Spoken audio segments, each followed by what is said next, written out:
First class. What comes to your mind when you think of flying at the pointy end? Over-the-top lounges? Champagne and caviar? A private suite in the sky?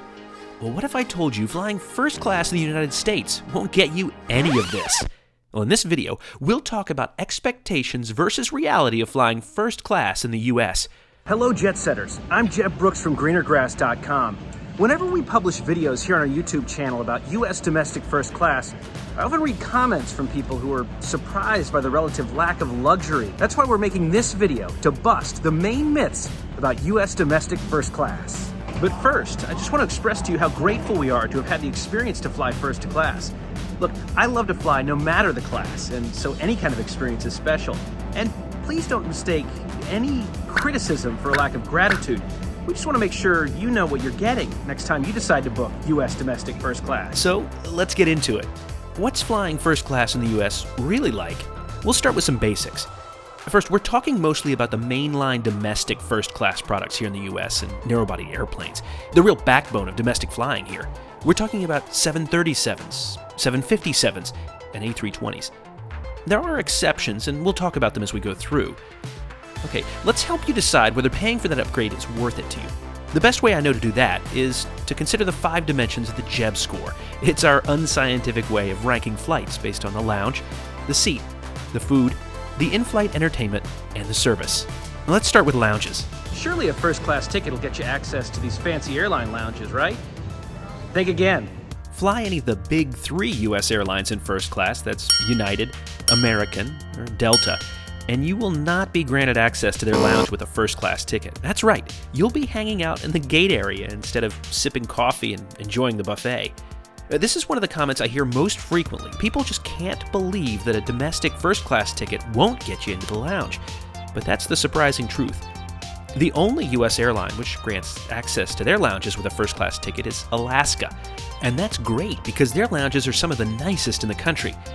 But if first-class tickets don't get you in, why are these clubs always so full? First, international business class tickets grant you access, as do tickets on certain transcontinental routes between the Northeast United States and the West Coast. Many of the people in these clubs, though, are frequent flyers who chose to buy a membership.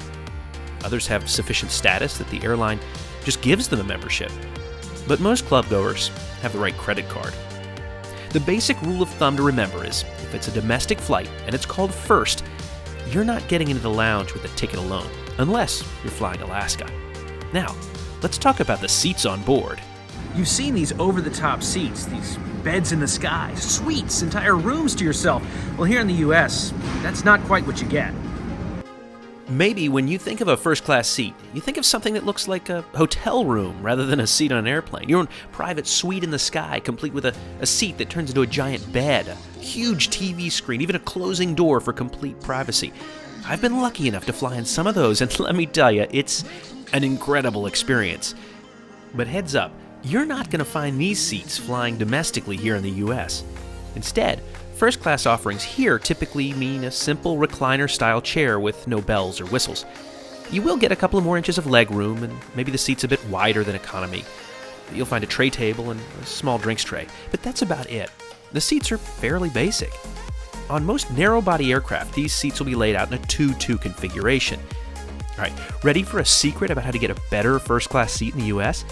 Oh, this is one of those exceptions I mentioned earlier. On a limited number of domestic routes, you may find larger airplanes usually reserved for long-haul flying. They're wide-body planes, meaning they have 2 aisles and may feature the lay-flat seats typically reserved for international business class. But if you can find one flying domestically, it's a nice upgrade from the typical domestic first. So how do you find them? Well, if you're gonna find one, they'll usually be between airlines' hubs, across the country, or sometimes even to Hawaii. Let's look at this example on American Airlines from their hub in Miami to their hub at JFK. You'll see the 402 flight is on a 737 MAX featuring the typical first-class recliner seat, but the 7:35 p.m. flight is on a Boeing 777 featuring lie-flat seats. And look at that, in this case, the better seat is actually the cheaper seat. If you can find these aircraft operating domestically, you may find yourself flying a bit more comfortably than normal. On the other end of the spectrum, be wary of regional airplanes like CRJ-200s or ERJ-145s. If you're booking a multi-segment trip like this one from Greensboro, North Carolina to Seattle, Some segments may be operated by regional airplanes without first-class cabins. Look carefully for notations like economy or mixed cabin when you're booking a trip like this to avoid surprises when you board. If you like travel, I hope you'll click the subscribe button for even more videos about going from one place to another. First-class dining means champagne, caviar, multi-course meals, right?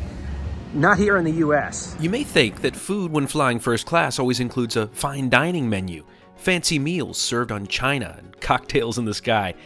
It's not quite like that here in the US, and here's what you need to know about domestic first-class dining. If you plan to eat on your next first-class flight, the first thing you'll want to do before booking is to check the airline's website to see what type of food to expect. For example, here's Delta's first-class meal policy. Each airline has one, and it's best practice to take a look before you depart. I'll link to all of them in the description below. The type of food you'll be served, if any, will vary based on the time and distance of your flight. For example, on some flights, you might just get a snack and a drink. By the way, drinks and alcoholic beverages are complimentary in first class to accompany your meal. On other flights, you might get a more substantial cold snack like this one from Alaska Airlines. And if your flight is long enough, though, you might even get a meal with multiple courses. It's served on a single tray these days. And on some special routes, airlines spotlight even more significant meals, like this one from Atlanta right now. But how do you know what to expect on your upcoming flight? Well, the airlines make it easy by showing you the flight details, what service will be offered. Here's what I mean. Take a look at this flight from Atlanta to LAX. If you leave at 8:30 p.m., you can count on snacks, drinks, and dinner. But if you take the 10:36 departure out to LA, you'll only get snacks and drinks since the flight is under 2,300 miles and departs after 8:59 p.m. Let's just put it this way. Not all first class is created equal. But when it comes to in-flight entertainment, first class is pretty much the same as economy. On the majority of domestic first-class flights, you will not have a TV screen in front of you, whether you're booked into first class or economy. Instead, you'll have to bring your own device. Thankfully, the views from your window are always way more mesmerizing than what you see on any screen anyway. Of course, a major exception to this is Delta. They consistently offer individual television screens with plentiful options on most of their aircraft. United also offers in-seat screens on a limited basis and are equipping more of their fleet with individual screens. Oh, and of course, JetBlue has always believed in seatback entertainment. But let's face it, with no lounges and extremely limited first-class service, they're in a class of their own. Something else that I frequently get comments about is that Wi-Fi is not included in a first-class ticket here in the US. Instead, you'll have to pay up if you want to connect to in-flight Wi-Fi in first class. On many airlines, these fees can vary from $5 to nearly $40 for a flight, depending on the airline and route. First class is all about those over-the-top perks. Am I right? Not so much. Sipping a cocktail in the onboard bar, taking a shower in the sky before slipping into your very own pajamas, even getting a kit of your own lotions and potions to take home. If you're expecting these top-notch services on your next first-class flight in the US, you're going to be a bit disappointed. In fact, there isn't really much on offer in first class that you can't also get in economy. Not even a pillow or blanket on many flights. You certainly won't find perks like bars or showers. What you will find, though, are flight attendants that are perhaps more attentive. The ratio of flight attendants to passengers in first class is much smaller than in economy. There's also just more service to give.